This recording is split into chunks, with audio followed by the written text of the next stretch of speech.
Brian Smeltzer, president and founder of Liquid Mind, a global branch. Wow, this guy's bio is longer than a Bible. Coming up in the lab, Brian Smeltzer joining us, brand disruptor. The guy's done a lot. Today in the lab, myself, Keith Bilous. Hi, I'm Keith Bilous, and this is Live in the Lab. All right. A little bit of weirdness in front of the camera there for anybody who's watching. So I'm like, hey, where's the button? Where's the button? I can't get it going. How did you go viral on TikTok? You were on America's Got Talent. How much did you get paid to be on AGT? Oh, you didn't get paid. Keith and Steve here in Live in the Lab. You're a great interviewer. I love it. 48 miles, 48 hours. And not just once. You ain't seen nothing yet. I hit 50 last time, and I'm like, yeah, things are a little different than they were 10 years ago. So trust me, things are to keep. You have no time for the BS that much of society seems to put on the table. Why is that? What you're talking about is real right now. There's just no bullshit here, but it's just real. We brought you in with some Marley. I said, Joseph, let's talk music for a second. You said, Keith, oldies, 60s, 70s, and 80s. I've never talked to a sir before. Why are you a sir? In many ways, we're the same story. I came from nothing. You came from nothing. I think the old saying goes that if you want a trophy, you climb Everest. If you want respect, you climb K2. I've built an AI myself, and it's pretty fascinating when you can have a conversation with yourself with your own knowledge. Have you done that before? Why are we rushing to make these tools if they're all they're going to do is hurt humanity? Does the world need an Oppenheimer moment with AI? What a fun show.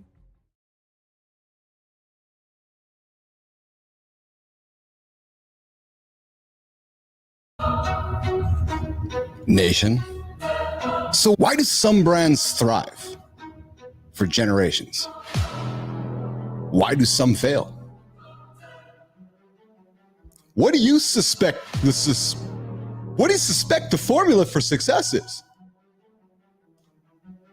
I know. We got a guy on the show today who has that success for formula. Brian Smeltzer's joining me in a few moments. He knows the answer to this question. I know how he knows. I read his bio. It's pretty thick. We'll get to that in a second. But Brian knows the answer to this question. He knows what makes a brand truly visionary. What makes a personal brand truly visionary? What makes a business brand truly visionary? Today, Brian Smeltzer joining me.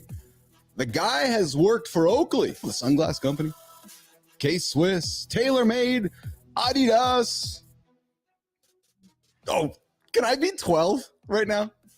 Is it like all day I dream about, like I'm 12 right now. Adidas. All day I dream about what? Shoot Sports? No, I didn't say shit sports. I said shoot sports. I think I'm saying it right. And of course, Arena. Brian Smeltzer, the guy's been behind all those brands. And you know what? He's my neighbor. Yeah, the guy grew up down the road, just down the road over there in North Dakota. So he's going to come up in a couple of minutes. But before we do that, I got to show you guys something. I told Brian before he came in, I'm like, dude, I show love through jest.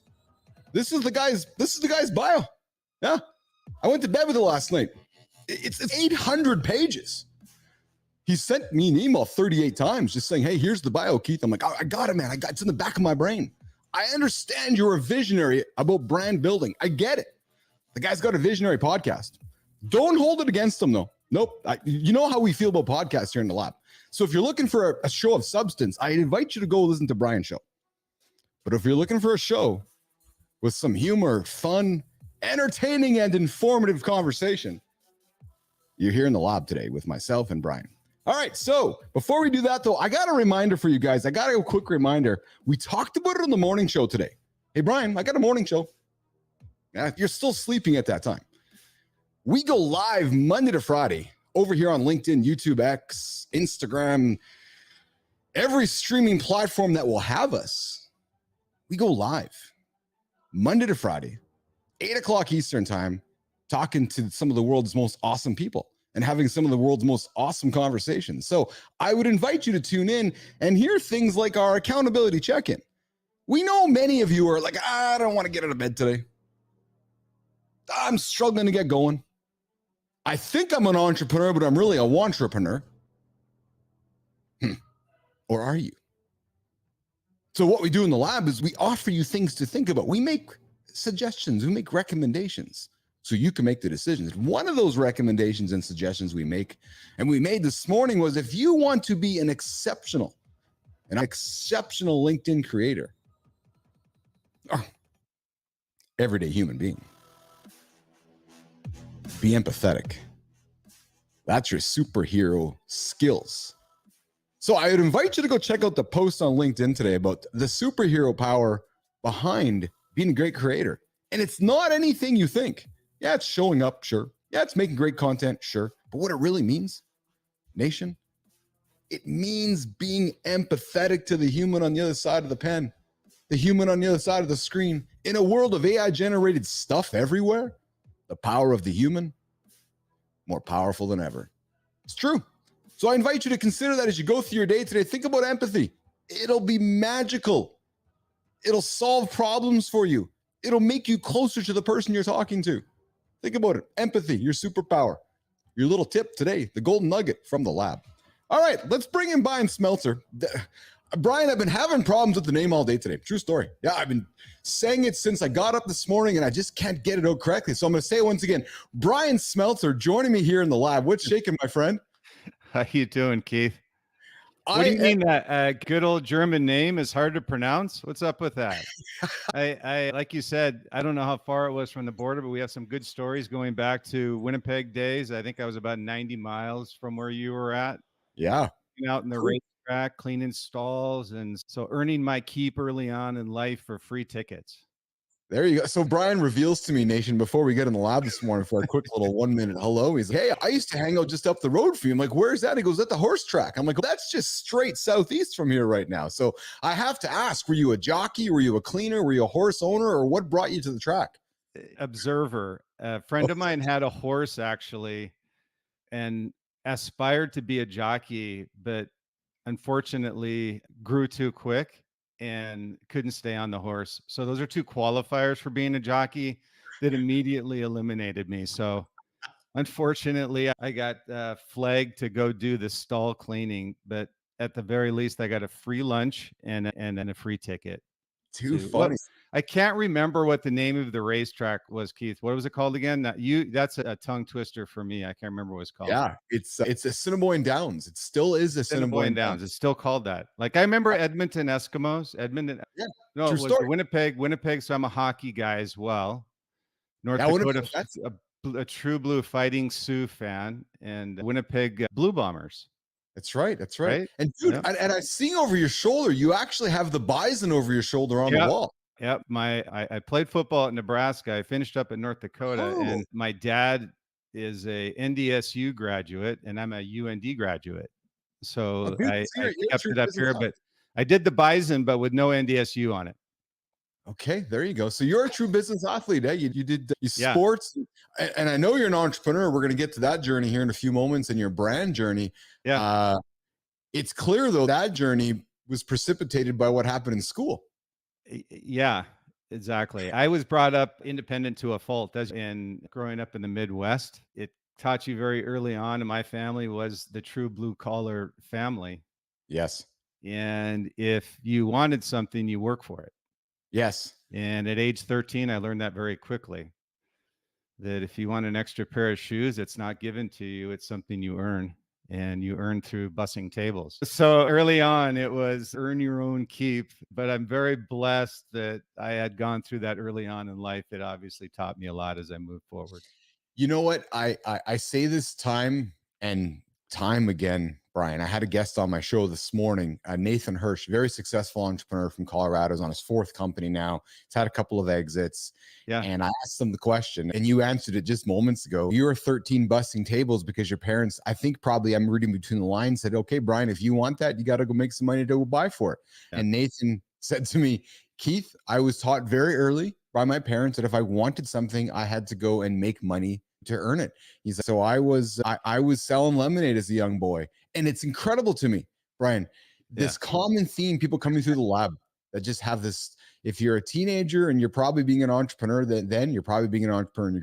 As you move on to Keith, you've been an entrepreneur, and I've found that term to be thrown around pretty loosely. And what I mean by that is that, as you can appreciate, to me, it's starting with nothing and building something of value. And people that call themselves entrepreneurs are truly wannabepreneurs, where you're giving $10 million and you make 12 million. That to me is not an entrepreneur, because the risk is taken out. And people say, what is an entrepreneur? Boy, that's a pretty risky scenario. I started with nothing with my apparel company that I had an exit on as well after 10 years. And I say it's an entrepreneur is not one who's a risk taker, he's a risk avoider. He figures out what the risks are and then he limits that risk exposure. It's you get $10 million in your pocket, Keith, as neither one of us had at the beginning, and you need to make sure that you understand that's the value. You're only good as your cash flow. So it's one that you have to be protecting at all times. Brian, I will tell you, I had a revelatory moment. Was it maybe a few weeks ago? Somebody shared with me a recent video from Tony Robbins. I don't spend a lot of time watching his content, but a piece was put in front of me, which asked the question, who are you at your core? And Brian, it moved me. Actually, it moved me deeply as somebody who's 88 years old, BC. I'm an old motherfucker, right? So I recognized after I watched that video that it moved me because I realized that after all these years, I finally recognized who I was. Because Tony posed the question: are you a creator? Are you a manager, business leader, or are you an entrepreneur? And he phrased it out. And for my whole life, I thought I was an entrepreneur. Keyword thought. Mm-hmm. In my core, who I always knew I was, but was perhaps ashamed and embarrassed and was maybe not comfortable talking about it, I'm an artist. I'm a creator. Yes, I started a company, and yes, I exited for lots of money, but I surrounded myself with incredibly brilliant managers and leaders. And I had an entrepreneur business partner who, to be frank, when I think about our roles, he was the guy who took more risk than I was. Yes, I took risk, measured risk, but ultimately, Brian, I want to create. That's what I like to do. I have foregone the ability to make a lot of money in the last 15 years of my life because I just like creating. I love the idea of creating. And that video really moved me and really painted the picture for me and painted the definition of what a true entrepreneur is. Many people think they're entrepreneurs, but they're actually creators with entrepreneurial vibes in them. And those that are manager leaders, they're actually entrepreneurs. I don't care what you say. You come sit in front of me. If you're not willing to put the time in that it takes to be a successful creator or actual entrepreneur, don't even waste your time. Yeah, I'm a firm believer in that too, Keith, is when you look at, and I'll give you an example of my career early on, is I started out and I've actually got, which served me extremely well, by the way. And it's another story in the path and journey that I took to where I'm at today is that I left North Dakota with nothing. A buddy of mine from college, I had a semester of school left. I said, I'm on a whim, said, hey, I want to go out to the West Coast. I said, anything west of the Mississippi, I'll take. I just like the Southern California weather. And that's where my independence took over. And to your point is that I got an engineering degree, and most people think he's technical, he's an introvert, he doesn't know how to talk to people, he's not creative. I was the complete opposite. Engineering served me extremely well as an entrepreneur. I'm very data driven, I'm very technical, I know how to plan things, I know how to execute, I know the operations side of the business. So that served me extremely well. But to your point, what are you? And I was blessed with this ability to know and see the vision of the future. I could put things in my head and people would ask me, what is this going to look like in the future? And how do we build this? And what is this product going to look like? And how is it going to serve a purpose that you're commercializing it for? So for me, I was very creative as well. And it was frustrating because I was this engineer stuck in this creative body. And I had a nice engineering job. I was heading up programs on defense industry, and people look at it and say, what'd you do? And I said, I took a left turn. I did a 180-degree turn. I turned to my wife one day and said, I think I want to start an apparel company. And she said, what? You don't know anything about apparel. And I said, well, I'll learn. I've always asked 1,000,001 questions, so I'll learn how to do it. So I just learned how to do it. I knew I had this creative mindset and I like talking to people. I'm an extrovert and I'm a marketing guy and I'm a product guy. So frustrating for me is that I can't do that as an engineer. I'm creating these great products that are hundreds of millions of dollars programs, but they weren't really satisfying a need I had as a creative mind to want to be able to put something on consumers that actually came from the creative engine that I had in my head. So I made a left turn and started my own apparel company. And I wanted to learn everything from the ground up, probably much like you did, where I just said, hey, you don't know anything about apparel, I immediately surrounded myself with mentors. And I asked a million and one questions, and people that had been successful in the industry, like Bob McKnight of Quicksilver was one of mine. And he just lent me advice when I needed advice. And they were quick questions and quick answers, but valuable answers to questions that I had on where do I go next. And so the step process to being an entrepreneur are, like you said, a lot of people move into an entrepreneurial journey. But for me, when I look at it, if you don't have a passion for what you're doing, you're probably going to fail. And that's why 80% of companies fail in the first 5 years, the other 80% fail in the next 5 years. So it's, if you don't have a passion, you don't wake up day after day looking in the mirror, is this what I want to do the rest of my life? You're going to be challenged to be successful. Because I had all kinds of young entrepreneurs, I'm sure you did, Keith, walking in saying, hey, this is great, I would love to start an apparel company. And I said, don't do it. 99.9% of the time I said, don't do it. And they said, what do you mean? They go, you have no idea what goes into successfully building a company. It's brutal. It's not fun. It's brutal. You know what? Thanks for saying that, because I think you could say it probably more tactfully and politely than I could, because I've been maybe on a little rant lately in my head and even with some people close around me because, oh man, right? They're just people just want shortcuts, and I'm not trying. Listen, nation, I want to offer grace to all of you. I love all of you, but those of you that think you're fucking entrepreneurs, you're not. Yeah. No, but you're not. Like, you don't know the time it takes to build something of significant value. And there is a lot of time and a lot of grief and a lot of stress and a lot of time. Like, my days start at 4:30 a.m. and they end at 11, 12 o'clock. There's no balance. Right. Yeah. So nobody should pretend that there's balance.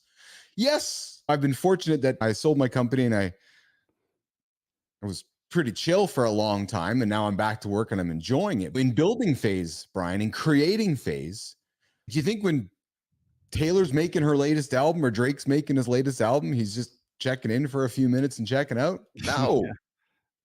Yeah. It never ends.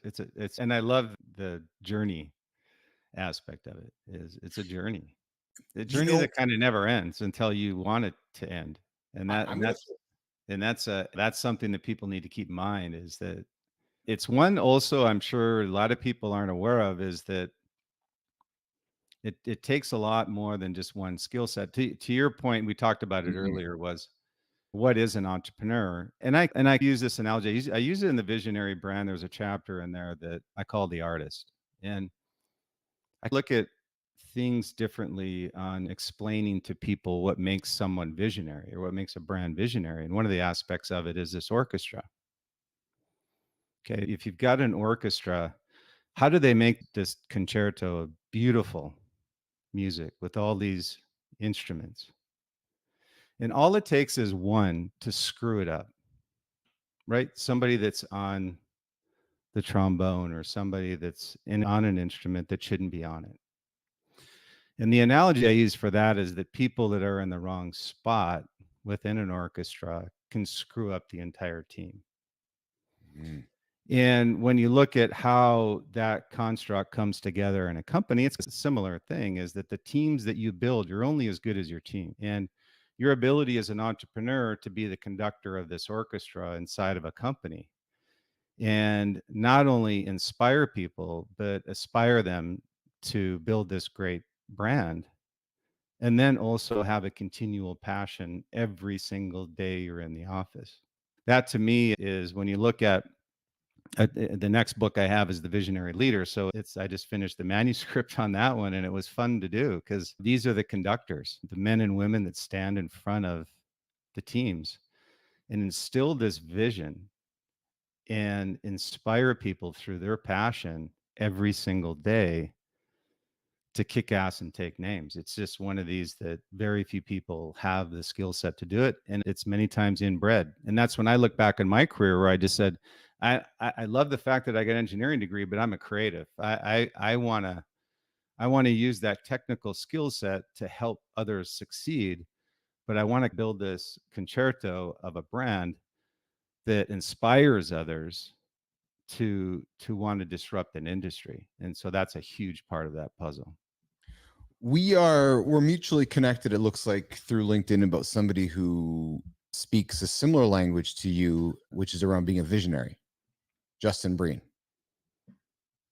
Familiar, Justin? Colby Index. I'm not. Okay. Are you, which is fine. That's Yeah. completely fine. Are you familiar with Colby though? Like KOLBE?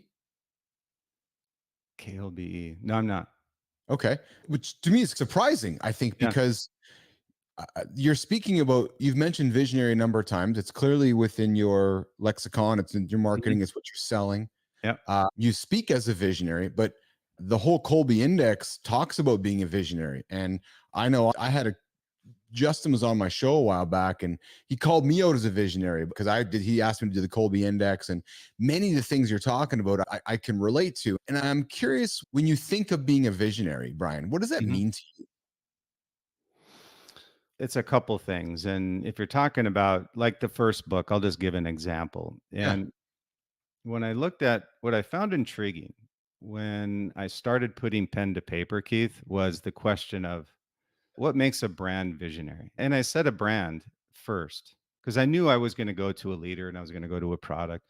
Yes. The fortunate thing that I had, and I'm very blessed with it, is that I've been inside of brands that others consider very visionary. Like Oakley was very visionary, but we had a visionary leader, probably second to none for the most part. It's Jim Gennard, who went on to start Red Digital and now has another ventures. And he sold Oakley and he sold Red Digital recently to another Nikon to spot them. Mm-hmm. So when I look at a visionary, what I found is I didn't really find a visionary company. I just said there isn't one that has all of these, what I call elements of a formula. Even Apple came very close, but even Apple had its flaws to being a visionary brand. And I just found that it inspires people to say, what does it take? It's a building block of a lot of different pieces that make up a visionary brand. And a piece of that is having a visionary leader. And what is a visionary leader? It's truly first and foremost somebody that has set a vision, builds a vision, inspires that vision, is passionate about it every single day while he's in the office, and bleeds that vision and passion through the hallways of the business and the community that engages with that brand and their products. And it's selling also not just a product, but it's also selling a lifestyle. I always use this quote, Keith, where a lot of people try to understand what makes a visionary product, but what makes a visionary brand, as Ralph Lauren famously said a long time ago, because I'm not selling a product, I'm selling a lifestyle. I thought that was just brilliant on Ralph's part. Because people look at it and they go, there are a lot of brands that have great products with that shitty marketing that doesn't make them a visionary. So having the two combined, like an Apple, with having Steve at the helm and have him be set a vision for the future of what consumers don't know they need yet. And I go back to Henry Ford, where Henry Ford said, hell, if I would have asked my consumer what they wanted, they would have told me a faster horse. So it's one of these where you have to anticipate what your consumers are going to need. Now, you can be an innovation or it can be a disruption. Disruption is innovation on steroids. People ask me the difference between these two. And Steve disrupted the music industry, but he had an innovative product to do it. So he had a weapon in his hand to disrupt the music industry through the iPod. So that was very visionary. You speak of examples like Apple, which touches so many of us. Mm-hmm. Daily, so many brands launch, try to be like Apple, yet fail miserably on the marketing side of things. Connecting with a human being as a brand would seem to be so simple, yet it is so difficult to try to elicit that emotion. Why is that, Brian? Is it lumped into that one perhaps overused word of being authentic, and maybe the second word, values and so forth? Like what makes a visionary brand last forever, emote feelings from the consumers, take it through the good times and bad times. Apple's going through a rough patch right now with their marketing Yeah. with their iPad. I'd love to hear your comment on that for the last week or so. Yeah. What allows consumers to look even past that past ad of Apple going, okay, bump in the road, I still love them. Yeah, there's a couple things, Keith. One is foundational principles that they stick to that are authentic. And what I mean by that is, let's just say, I'm going to use an example. So let's just say you have a team inside of your new company called Apple II. And you, as a supposed visionary, stand in front of your team and evangelize these foundational principles of who you are, what you stand for, what your vision is, and what you're passionate about, and what you're going to be doing in order to achieve and execute that strategy. And then you violate that. You say you're a premium product. So there, in the consumer product example, there's good, better, best. Apple's best. So as soon as they put a crappy good product out there, it gets confusion into the marketplace and it goes into a distribution channel people are confused by. So it violates the principles as a visionary brand. Okay, so how Apple was able to get around that principle, which was brilliant. If you look at the supply and demand curve, they actually drop products on the back end of the supply and demand curve, which they need to do to drive revenue, but it's all previous generation stuff. Okay, Instead of it's the it's the iPhone. Who the hell needs the latest iPhone? The iPhone 14 works great. The iPhone 12 works great. So what they do is they dump it, and it's acceptable to the consumer to drop the previous gens on the back end, lower the price, and it doesn't reduce brand equity at all. On the front end, they got early adopters that are paying full price for their products. So it's Steve was brilliant on that side. So in answer to your question on what makes them generational is they have an innovation pipeline. And this is where Tim Cook has now officially bled all of Steve's equity out of Apple. He's got nothing left. He has no innovation pipeline. He has nothing he can pull out of his pocket anymore. And that's where that innovation pipeline, Steve had a decade. If I was going to look at the whiteboard of Steve, he says, listen, I need to have 10 years worth of innovation pipeline. So I can surf this thing for 10 years. And I'm going to be consistently above the competition on every single product they release. And they're not just progressive updates. The other thing that a visionary brand does as well is they actually move out of their product line, probably one of their most popular products, which is an oxymoron for a brand to do, is, and I use a case example in the book where I said Sony with the Walkman. Sony was an inspiration for Steve on the iPod, but they just never dropped it out of their supply curve. They just kept it going for 20 years and made a ton of money, but there was no innovation pipeline. So what Steve did is at the peak of popularity, he would pull his most popular product off the shelf and he would pull in a new generation and he would create this massive supply and demand front end curve, high price point, full price products that people were purchasing. That's what's happening with Apple right now, Keith, is innovation pipeline depletion and nothing on the front end of the innovation curve where early adopters are going to purchase it for full price. So it's margin compression as well. So it's all of these different things that are now snowballing with Apple that people are now bored. The latest product that they had was a pen and a new iPad. That's not waking people up in the middle of the night to run out and buy a product at the Apple store. I would argue that their latest innovation was the AVP launched in January, which got them some traction up until May, and it'll be reignited here in June at WWDC, which they'll launch international expansion, which will get them through the rest of the year and another number of months of traction. POV on that. See there again, I think, and I agree with you, Keith. I think that's an innovation and it's actually what they call an adaptation of Oculus. It's like, yes, they were late to the game again. So I would say, Brian, that the industry was waiting for Apple's reference design. Right. Like I would say that Zuck and the gang was like, okay, we want to see what Apple's going to do. So at least we have a reference design. Listen, like yourself, I'm nerd. Before I started this thing, I had a legacy business in the VR AR space because I saw the AVP coming out and I saw that it was inevitable that Meta was going to release their OS just like Android did. So everything Meta has done, I'm like, oh yeah, it just seems obvious because history just repeats itself. And that's what I find fascinating with brands. And people want to reinvent new things. It's like, no, just go back into the history books and look at it and tweak it up and It's a cycle. It's not linear. There's cycles happen in society. Yeah, and the reason I mentioned that as, and I'll mention a couple other things. The reason I mentioned that as a incremental improvement or an adaptation of a product that was out there is, again, it's just such a great example that everybody knows about is the iPod. Is that the Sony Walkman was his inspiration for it, but look at how different the structure of the iPod was. You could put it in your, like the Walkman was, it was I remember. bulky. You couldn't use it. People that remember it. But the iPod was, and Steve knew it, which was brilliant.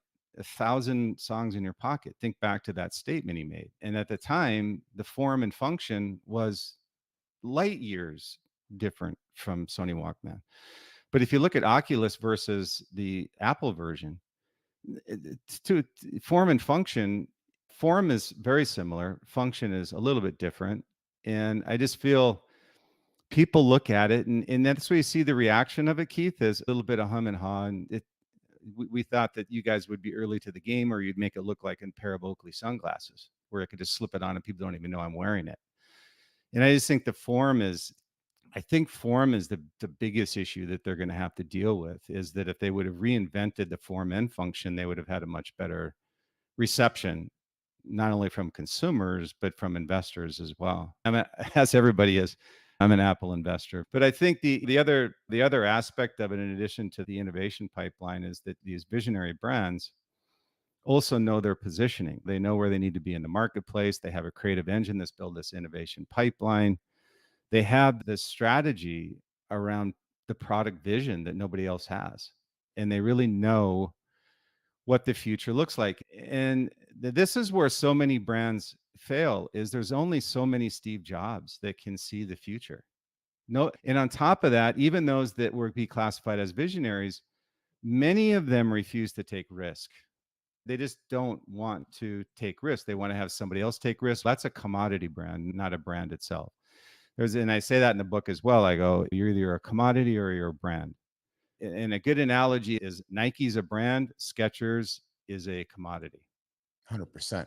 Yes. So it's just, that's just what visionary brands are. And you mentioned it earlier, Keith. The other piece of this, and it can't be said enough, is just creating this authentication of who you are and what you stand for, and not changing your foundational principles as a brand is critical to success long term and generations. And that's what I found in looking at all the brands prior to writing the book, was what is this common thread? And I just found that is a pieces of the puzzle that I put together on this formula, that a lot of people had them, but nobody had all of these. Somebody had one of these elements of a visionary brand that wasn't there. But Apple was probably the closest when Steve was there. So it's a different story right now. It's nobody's holding their breath at an Apple event anymore. No, they certainly are going through a different time. The world's in a different place. China is not their best friend when it comes to making product. They're having to their whole business is frankly in shift. I'll use that word, right? Yeah. They canceled the car project. It is intriguing to me, because the question I would have for you, Brian, is it not difficult for a brand like Apple to innovate when my mom doesn't want them to innovate? No, don't change the phone. I want it to be this way. Right. So you know what I mean? Where Coke innovated, they introduced new Coke, and we all know how that went over. Right. So sometimes brands can innovate too far. What's that risk, Brian Smeltzer? I'll go back and I'll just keep on that same thread there with looking at a product. And not a lot of visionaries think this way. They don't think from the consumer's perspective. And I'll go back to Keith, the creator side of us, right? Is Mhm. when Apple was great and when Apple was visionary, is when in the room with designers were poets. And I'm a huge believer in creatives, like people that are in touch with Mother Nature, people that go out and touch the leaves and walk through the grass on bare feet, and people that get outside the four walls and see how people actually use product. And also anticipating an easier way to do it. And there's three words that when you look at a product, that's a brilliant way to look at what you just mentioned as an issue for people, is simple as sophisticated. When you look at Steve releasing, and I use it because it's just the thread we're on, is the iMac, right? He said 1, 2, 3. He made it friendly. He made the computer friendly. He said, number one, open the box. Number two, plug it in. Number three, hit the power button. If you have to read the instructions, it's too hard. So he challenged his design team to Mhm. think as a consumer. And one that I look at that I get frustrated by every time I get in people's cars is their car. I'm going, there's too damn many buttons in here. I go Yes. back to a car 10 years ago that didn't have all these buttons, and I was perfectly fine with it. I don't want to, number one, I don't want to pay for all this crap. Plus, I don't use 95% of it. So that to me, I agree with you. If designers are just sitting in a room and all they're thinking about is the next great function without eliminating, they don't eliminate, they add. And what they need to look at is, are people actually using this, and do we need to continue to have it built into our cars? And what should we be doing that's more simplified for consumers and the experience itself? And that's a it's a big downfall for brands that think. And what I found in looking at brands that do that, Keith, is they don't get in the body of the consumer. They don't get in the body of your grandma that will buy a laptop computer, and how to make it simple. So a second grader, third graders are pretty sophisticated now. So I go back to first grade. so so Yeah. where they can actually pop it open and use it right away. I think that's a big aspect to it as well. It's the idea of is the idea of the brand overused in 2024? Everything, everybody is a brand. Is that an overused term, Brian Smeltzer? And we've lost somewhat of a definition of it in many ways. Yeah, and I purposely use the word in the book, the visionary brand, because brands and it's a very simple thing when you look at it out in the industry, especially with Yes. consumer products or even services, is that, are you selling a lifestyle or are you selling a product? Skechers is selling a product. They're not, I don't care how many Yes. marketing commercials they do, it's not a lifestyle. They're not aspiring anybody to wear Skechers.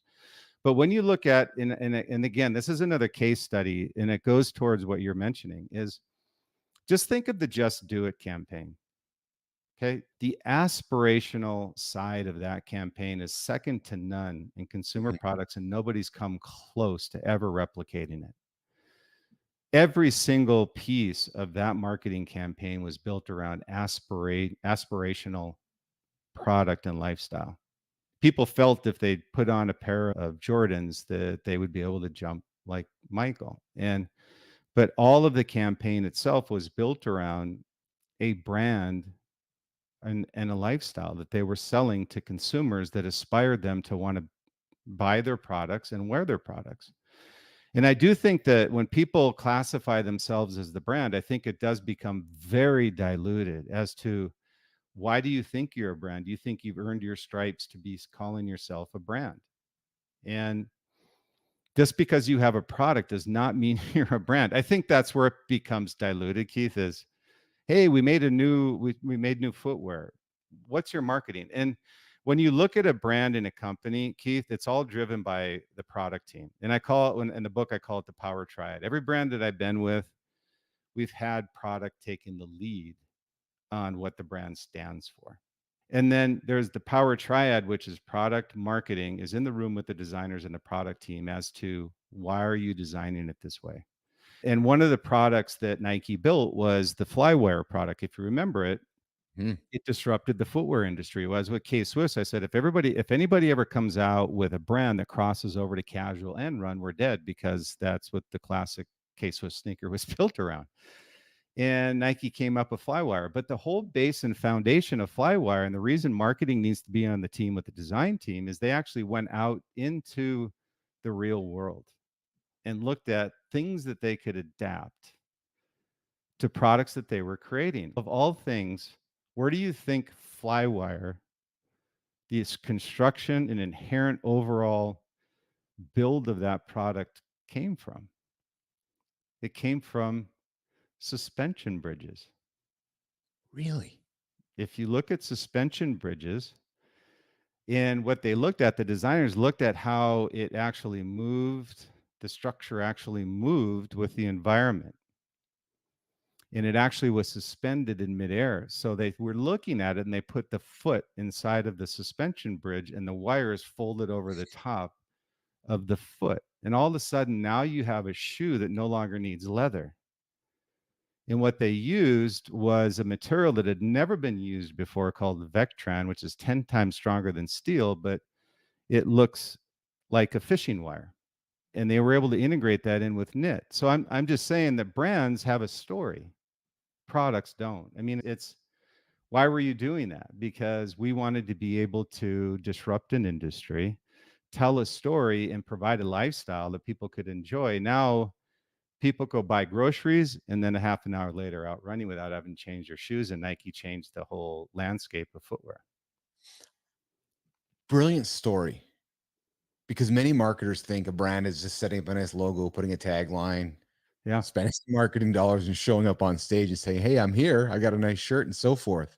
But really, behind the scenes, the looking at the suspension bridges, sitting down with your design team, your engineering team, first principles thinking, coming back to the values of why we exist and trying to solve a problem to disrupt. And then out of that, oh, there's the brand attributes along the way too. But Yeah. that's what an exceptional story to share. Yeah, and I share that story because it goes to the next piece of that visionary brand, Keith, is if you can imagine being a marketer, Yeah. when they put up on the concept board, how the hell did you come up with that design? And all of a sudden, suspension bridges come up, foundational, Oh, footing, bolts. You don't think that there's another section in the book where I call the fuel is the marketing. The fuel of a brand is marketing, your ability to aspire people to want to purchase that product.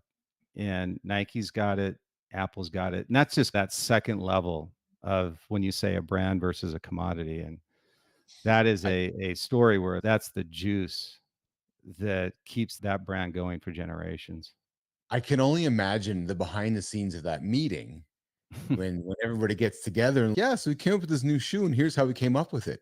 Because the creatives on the marketing team, you can just see their heads spinning, right? You can just see the excitement coming to life Yeah, going, oh my goodness, I can't wait to go tell this story and that story and this story and that story. And then it's okay, we can't tell all the stories. We got to pick a story. yeah. Like, what an exciting time that must have been when those things come together. And Well, yeah, and that's why on the design and inspiration on the product, Keith, that's why Steve was always locking arms with design. yes, of course, of course. And I know we're up against the clock here, and I got to have you back for round two because I'm thoroughly in love with our conversation right now. Brian, a brand to me that I pay a lot of attention to. I've been a member of their company for a number of years. I'm fascinated by the business.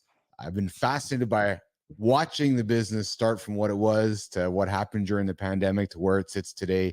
And of course, I'm going to refer to my beloved Peloton, the lost brand, the littlest hobo, Yeah, yeah. the brand that You're was, dedicated, man. and I'm dedicated because I'm fascinated by maybe seeing it come out. Maybe I'll be one of the old school, maybe I'll be the Richard Simmons of the Peloton era at some point. But what a fascinating business case Yeah. that brand has gone on, hasn't it? Yeah, it's definitely a brand that had its cycle relative to what was going on in the world at the time, Mhm, right? The mhm. people were anchored at home. But it does fall, Keith, into this at home exercise category. And I don't know what the number is, but it's plus 90% that stuff comes in the house, gets used once, then it becomes a dust collector. And I just think Peloton had to overcome that. I think people want to be engaged with others at the gym or engaged with people that you look at what their concept was is to artificially get them involved with other people through video. And yeah, that can be challenging for people that want to be able to work out in an environment where they see others inside the room with them. But yeah, Peloton's a funny one. I didn't feel that Peloton would make it beyond COVID, to be honest. I felt somebody would either acquire them or they would come out much smaller than they were and or reposition. Now they're trying to reposition by selling the machines into Dick's Sporting Goods, who we're very familiar with. So they've changed the model as well, which has gone outside the scope of what they were originally trying to do. Now they're just becoming an equipment company, which wasn't the original intent. To me, they should have just been a content company and sell that content and work with brands that already had established equipment base and just be good at content building. content and equipment was a recipe for failure. It'd be very difficult to be good at both, being a foundation for that, knowing who you're up against in the marketplace, much bigger players. Yeah, So they've made some significant changes as of late, which I've yeah, been quite closely and quite intimately. Barry McCarthy is out. Their pivot to a content heavy strategy is private equity firms are looking at them. They are getting smaller. I would say that they're going to narrow in on what they're good at. They have a low churn rate. They have a very dedicated customer base. The problem is they got lost during the pandemic, and to your point, they really got lost of what they were and weren't ready for the world to become what it was again. yeah. And another good story too, Keith, is I don't know if you've read the book Shoe Wars, but it's a story of Puma versus Adidas, and that's the Adidas brothers. Hey, by the way, I'm very proud of you for actually pronouncing Adidas the way it should be pronounced, not Adidas. I Oh was yeah. actually a quick story on that is I was actually in a room when in this case my term was Adidas with the German leadership group from Adidas that would come over when we were working with TaylorMade and Adidas. And I was actually sitting in the room, no kidding. I was actually sitting in the room and they kept referring to Adidas. And I elbowed my buddy next to me. I go, "What the hell is Adidas?" And they go, "It's Adidas." I go, "Oh, okay. All right." I felt that's a true story. I go, "Oh Oh, my God." that's I go, "What funny. the hell is Adidas?" I've never heard anybody, even in America, we don't say Adidas. That's why I I was know. really. Yeah, it's true story. Yeah. But Puma's, I can count on my right hand how many companies have come out through the grave, and Puma's one of them that had done it successfully and was able to bring it back to where it was in its glory days. So it was a real turnaround story, but It's very few interesting. are able to do it. And why is that? Because once you violate your foundational principles and you violate trust with your consumer and your demographic that you're selling to, Keith, nothing against it, but there's a reason Nike has athletes all over the place on there. It's an aspirational brand.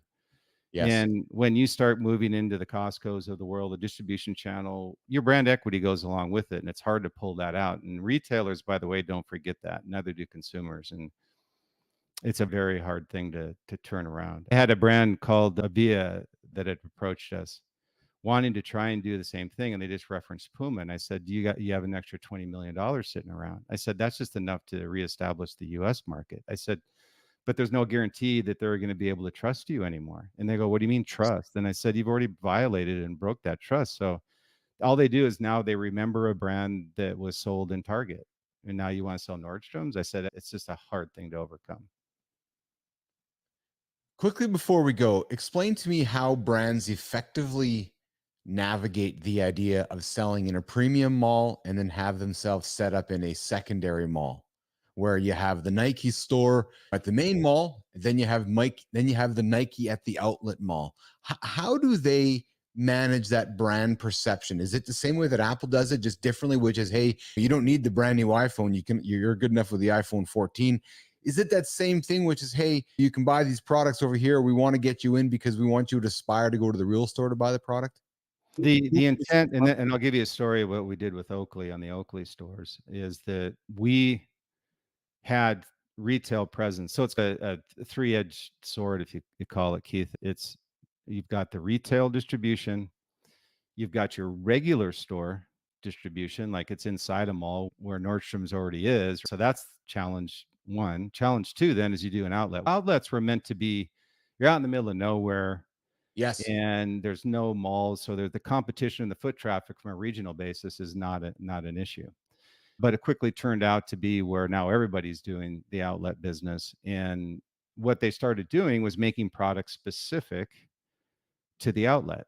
And what they would say is this is outlet only product. And then you would have what they call inline product, which is the same as what the retailers were carrying.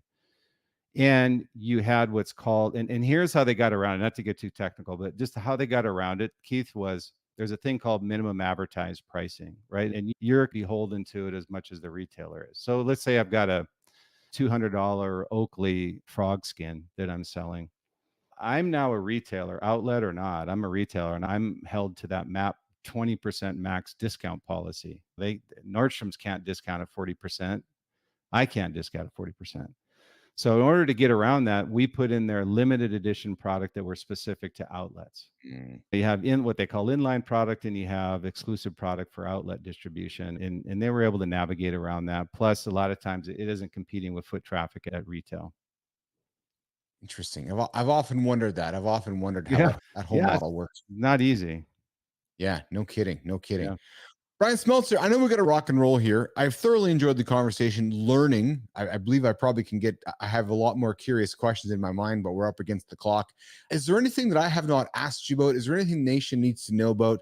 Where can they get the book? Where can they connect with you? Yeah. Liquid Mind. How can Business Athlete Nation get a hold of Brian Smeltzer? Yeah. So I currently run Liquid Mind, which is a global brand strategy firm. We predominantly work with consumer products, large cap through entrepreneurs. I also am on the board of UCLA and UCI, where I work with venture accelerator programs and innovation and entrepreneurship programs. So we give back to those programs as well. And if you go on the site, we also offer free meetings just to ask questions. Yeah. And then the Visionary brand is sold at all distribution outlets. And it was actually an Amazon bestseller. We won the Reader's Favorite Award for Best Marketing Genre Book and Business category. So very fortunate to that, and always blessed to know that people like the book. But probably the most important thing for me is people that reach out to me and say how they've been able to apply it to their business, and both personally and professionally. Because I do have personal, I know that entrepreneurs go through a lot, and I've got some personal advice in there as well as to what they're going through on the courage side of the book as well. So that's where people can reach out and email me. I'm at the Brian at liquidmindsight.com, and let me know if you got any questions. And hey, but most important, Keith, I appreciate you having me on, and I'd love to jump back on with you and tell some more Winnipeg, Manitoba stories. And Yeah, more branding stories. I love talking branding because it's everybody's a branding expert, but nobody's a branding expert. And that's why I've been really intrigued listening to you, because you've been through the trenches and you're sharing things with me that I have not considered before. And I know that these are valuable conversations because everybody's a brand expert and everybody's talking about personal brand. And it's an overused concept, which I think, again, when you sit down and talk to somebody with some expertise and some knowledge, oh yeah, I get it. I think about that a little differently. Yeah. And I think the valuable part of that too, Keith, I talk about is that, and I had to deal with it when I was at the brands themselves, is that I always deal with these marketing agencies and marketing people who will come in and help and support us. But I found our team having to teach them about our brand. The majority of them have never been inside the four walls of a brand. So I think that's to your point, a huge advantage. And what I love passing on to your audience is people will ask me, what was it like to be inside of Oakley during the bad boy days, pre-IPO? We didn't give a shit. We did whatever we wanted. Yes. And we were kicking ass and taking names, and we were number one, and everybody was left in the dust. And being inside of those brands in different categories as well, a footwear brand, an eyewear brand, a golf brand, a global iconic sportswear brand. So it's a pretty diversified background, but people ask me all the time, what was it like? So I lent that experience inside the book, and also conversations like this, which are helpful for those to say, it's not book smarts. It's actually four wall smarts.